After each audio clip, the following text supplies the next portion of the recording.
Welcome to the Drone Camps channel. I'm Justin Davis, over 10 years of FPV and drone experience, consulting for state, local, and federal drones and security drone implementation strategies and which types of drone systems to use for security. This channel has also been one of the leading FPV and drone channels on YouTube for those 10 years for go-to content for reviews and drone news. And today I'm going to give you some of my expert analysis for that particular incident with President Trump and the rally, the Secret Service, and the local police that were there on site for securing the perimeter of Trump's rally location. Now, we'll just jump right into this, and I'm going to tell you that it seems that I was right, because like most of you, I was watching the news the minute that it happened, and the news was covering a lot of this setup that the Secret Service had, the local police department. They were inside the building where the shooter was. They were just below where the shooter was above them, taking shots at former President Trump. Around 6 shots were fired off the top of that building. There were a lot of key moments that kind of got released later on to the public about a police officer climbing up on top of the building, getting the rifle pointed at him, so he immediately lost his balance and jumped down. And during all this information that has been coming out, there seems to be a lot of holes in the security from the Secret Service, not so much from the local law enforcement, because they really did try to do their best with the manpower that they had and their boots on the ground to secure their part of the Trump rally. Now, what we're looking at here is what I did think the morning of this attempted assassination plot. So what happened was, I was sitting there and I'm watching this news, and I realized that I'm not seeing any drone footage from this news coverage. And for over a week, I didn't see any drones footage being released from the Secret Service or the local police department, which led me to think, where are the drones? And, you know, as a drone person on YouTube, an expert in drone surveillance and technology, it got me wondering, because if I was there with a simple FPV drone without thermal imaging IR on this drone, you could have spotted that guy on the roof, because the roof was white and he was wearing civilian clothes. He stuck out like a sore thumb. People were on the ground shooting video of him up there. They were saying someone's on the roof. There was a lot of time between when the shooter shot President Trump, and by the time around 20 seconds later, and correct me if I'm wrong, the sniper took his shot after this guy had already fired off 6 shots at President Trump and into the crowd, killing 1 person, injuring 2 other people. So there was some big blocks of time in between actions that were performed. And if you had an aerial drone up, this is one of the things that's receiving scrutiny right now, is that they could have spotted this guy from the air much quicker. And a lot of you guys that fly FPV drones that are on this channel, you know that to be true. But this week also, July 18th, Newsweek released this article, Secret Service not using drones to monitor the Trump rally is under scrutiny.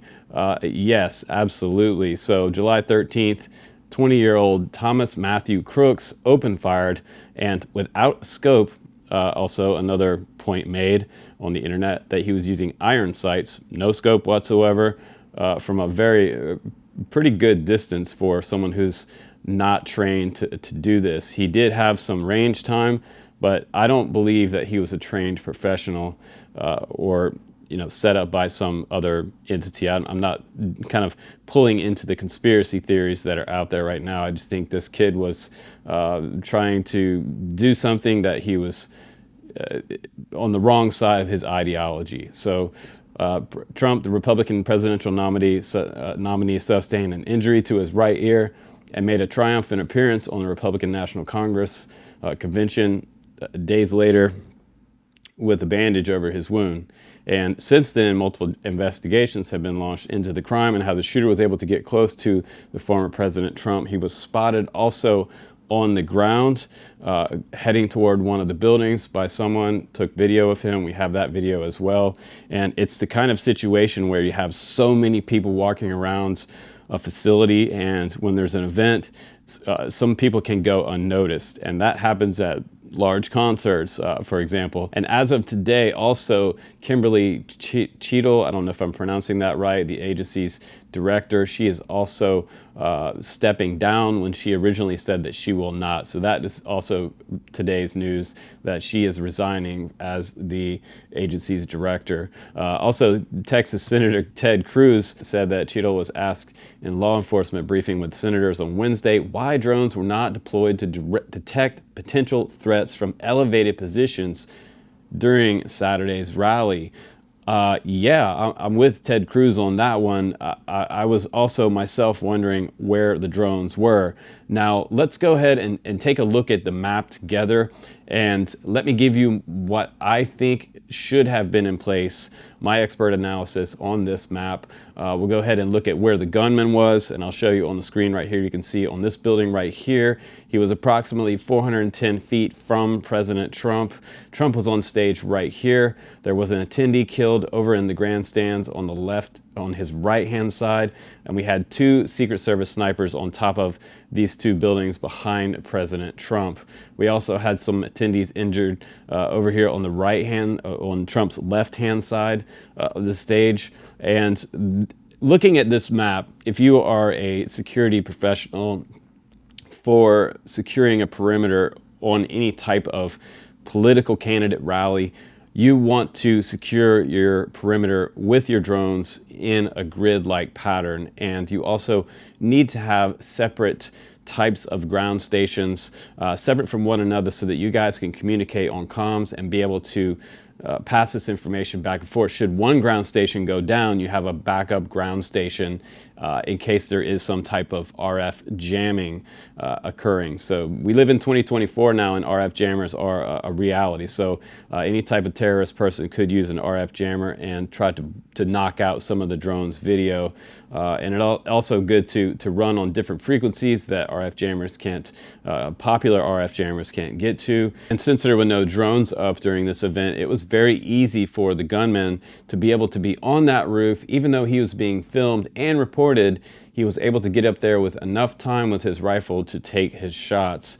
If they had had a drone in the top region quadrant right here, so let me break this down for you, how if I was to deploy security drone team on this site, this is where I would have posted my drones on this particular site. So we have the stage here, we had the gunman over here. So looking at this map, before I even knew where the gunman was, here is what I would have done as the lead security drone person on this team for the Secret Service. I would have placed a drone in the top quadrant right here. You can see my cursor on the screen right here, so this would be top left.